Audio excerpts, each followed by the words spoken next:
I remember Tanner saying before Pastor Nate or even started preaching, it was like everybody cries when Nate Ortiz preaches, and I was like, yeah, not me. So we got to the end, and it was just about how God is a good father, and it just all came out. It just gave me a sense of mind that I'm not alone anymore.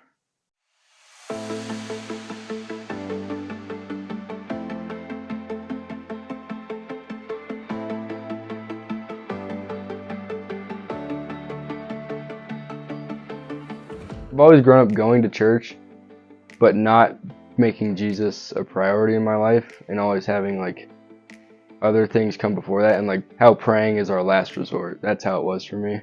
We were going to a church since I could remember, and then we ended up stopped going there because it was like a 45-minute drive there and back.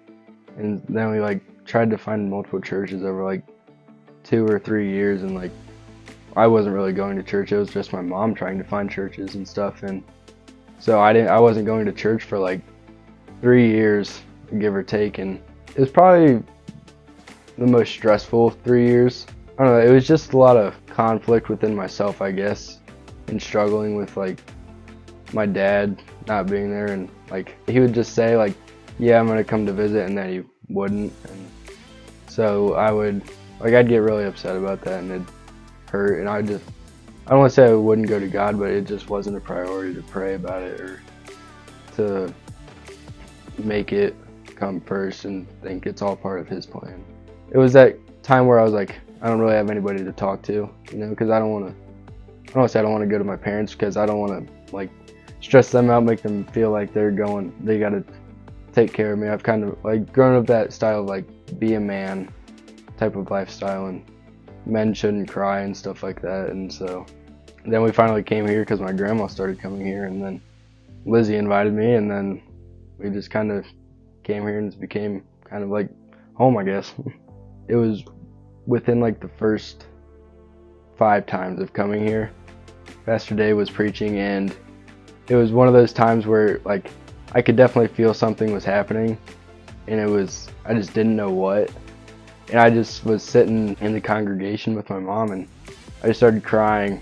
I didn't even know why. I legit asked myself why am I crying right now? Sort of at reach, I kind of felt that happiness and peace with God for the first time, and so it would just kind of gave me more peace, and a weight kind of lifted off.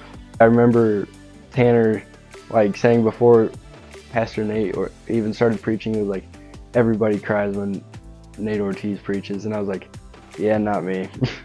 And so we got to the end, and it was just about how God is a good father, and on how my dad's kind of not left me in my life, but hasn't been around. But I'm lucky to have a stepdad who's kind of filled in that spot, and so I'm grateful for that. But it was kind of on how God's a good father and stuff, and I didn't really hit me until the end, and it was over, and we kind of did our worship again, and it just all came out. It just gave me a sense of mind that I'm not alone anymore.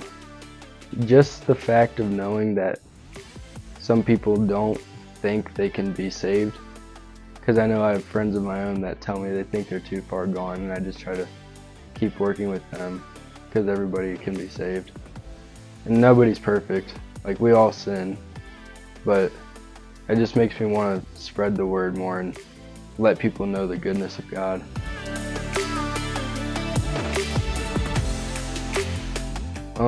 Spreading the word to the youth, not even just us, but kids younger than us, because growing up in the non-Christian world that has been trying to be pushed towards on kids, and spreading towards them, spread the word to them and know that they're loved by God and that He's a good father to them. Don't be afraid, because the time here now is just a short time. Then we have eternity with God afterwards.